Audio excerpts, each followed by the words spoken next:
answer, the word, is no. I am therefore going anyway. Oh, that's always the word. The bird is also the word. This is Tim, this is New York Giants Straight Talk, powered by Online Big Blue LLC. Daniel Jones is coming out questionable. Saquon Barkley doesn't want to be traded. And Cole Beasley, we hardly got to know ya. I'm going to talk about a couple of things today as I jumped on the mic this afternoon. People asked me today if I'm going to go to the game on Sunday. And I was thinking that if Tyrod plays, I'm 99% sure I'm probably going to I would end up going if Tyrod played. Now, I'm sitting here thinking to myself, as a Giant fan, as a season ticket holder, as a Giant fan since 1976, as a family of season ticket holders since 1976, I feel that I can basically say or do whatever I want in reference to if I'm going to go to the game or not. And I can tell you like this, it's very questionable if I go, if Daniel Jones starts.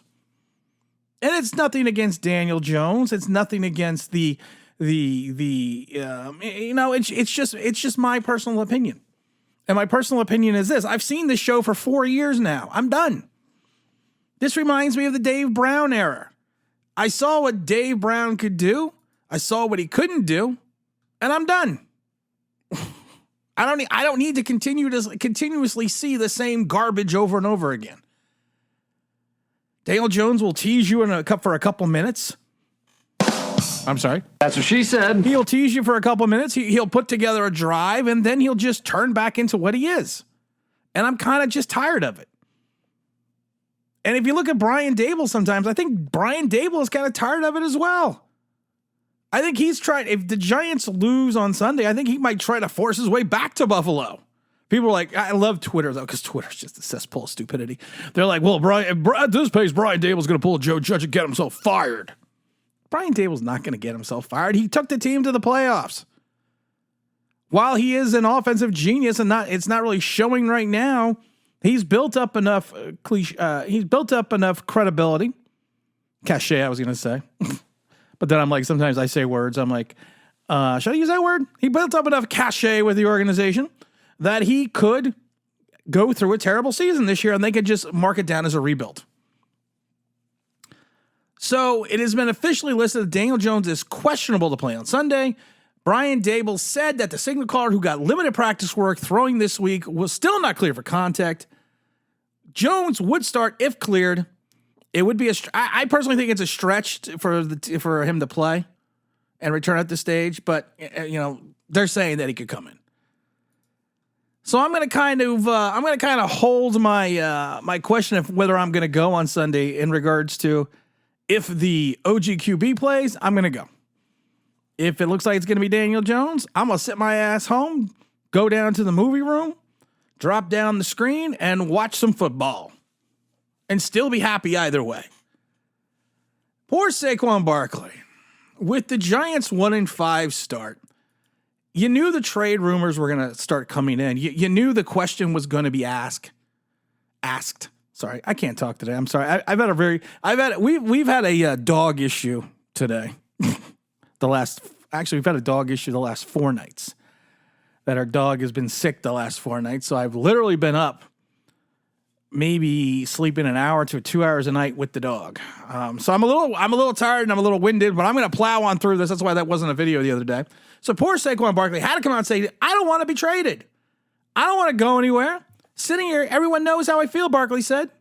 Everyone knows I don't want to get traded. I don't think anyone in their right mind would want to be traded anywhere. It's not an easy thing to do. You got to move. I have a family. I would love to be here, but like I said, it's not in my control. My focus is to be a leader, and I can be with the team and try to get this thing right back on track. Listen, Bark, I love you, and you know I love you. I have 3 26 jerseys, but I'm going to tell you something straight up.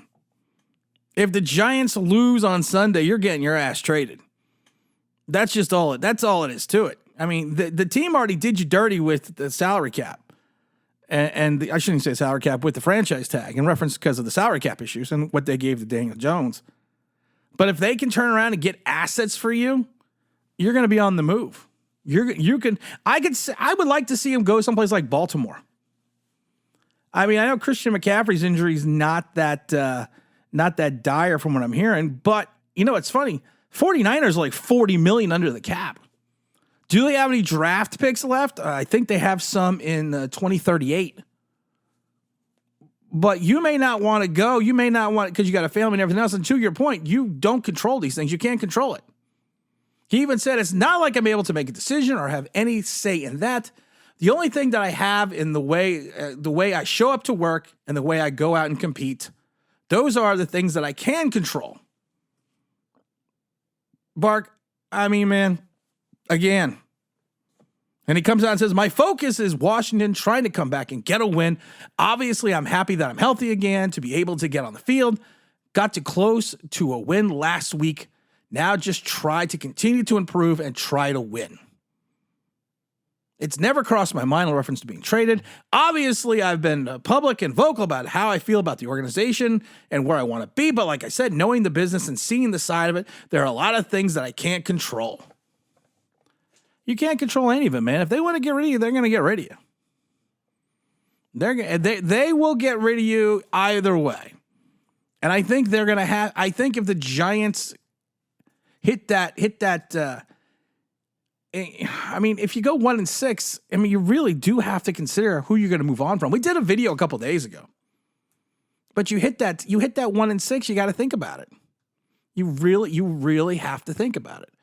Let's also go through the injury reports. Evan Neal, of course, is questionable. Matt from Connecticut is out.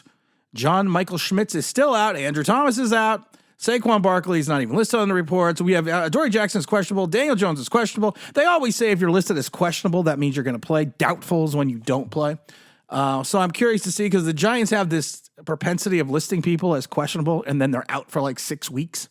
Just look at Andrew Thomas. The Washington Commanders coming in here are pretty healthy. They only had one limited practice, and that's the cornerback Fuller. But everyone else was a full participant on Friday, so they're actually coming in pretty healthy. It is a legacy game, and I saw the field. We saw the pictures of the field, and I'm kind of curious to go on to the field. So I don't know. Will I end up going at Daniel Jones' place? Maybe. But there's no excitement. I don't feel any swagger when DJ's in the game. I really don't, and I'm sorry. It's just the way I feel. And you can rip me, and you could be an idiot YouTuber that wants to rip me because of the fact that I've been watching this team longer than some of you people have been alive, and I just don't see it. And I have said that now for going on almost 3.5 years, and my opinion's never wavered. Sorry, I don't change with the prevailing winds. I see what I see. It is what it is. When I called Joe Judge garbage from the moment his opening press conference, and I called him a snakeskin salesman, I meant it. You know, there was just too much drama in there. It's just you know, like I said, it's always an experience to go to the game. I always feel lucky and privileged that I have the opportunity to go to these games and do these things. We're actually going to go to the stadium tonight to do a trick or treat thing, so that'll be a lot of fun. The kids always enjoy that. But like I said, it's the product on the field. And when Eli Manning played, you know, you always felt there was an opportunity. You always felt there was an opportunity to win. You always felt that when Eli had the ball, especially in the middle half of his career, and that you gave Eli Manning the ball with the fourth quarter with a minute left or 2 minutes left, you had a feeling you were going to win. When I watched Phil Simms play, he was a different quarterback than Eli. He was a gutty performer, and you just knew he was going to leave it all out on the field going back from when they drafted him in '79.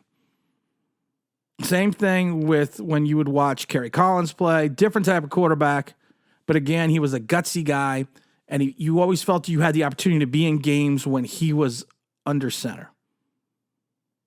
But you look at this and sometimes and you're just like, that is what it is. Cole Beasley's gone. He's asked for his release. Wow, Cole, we've hardly knew you. I remember when he was coming in at training camp, and I remember that first game when he caught 3 balls or 6 balls or whatever it was, and then Jameson Crowder caught 2 for the exact same amount of yardage, and he had that big punt return. I'm glad we got rid of him because there is no one in this league that can get 4 yards like Eric Gray. Got a new podcast coming out. It's called 3-and-D, the New York Knicks 2023 season. We'll be posting that podcast here as well as on iTunes, Spotify, and every place else that you could find podcasts. If you want to be we started looking for a co-host. I've never really had a co-host outside of the Dahmer when we did a podcast with Dom a couple years back. So if you're interested in being a co-host for 3-and-D, the New York Knicks 2023 season, and you love basketball and love the Knicks as much as I do, hit me up at tim@onlineBigBlue.com. That's tim@onlineBigBlue.com. And we can chat about it because, like I said, I've never really had a co-host. I enjoy having people like R0B and James Williams and Keith the Warzone on. You know, when they're helping me on the mic, I always enjoy doing that. So maybe we can work out something like that as well. And again, this is Tim. This is New York Giants Straight Talk, powered by Online Big Blue LLC. And don't forget to like, don't forget to subscribe, don't forget to ring that bell because you want to know why. That'd be awesome.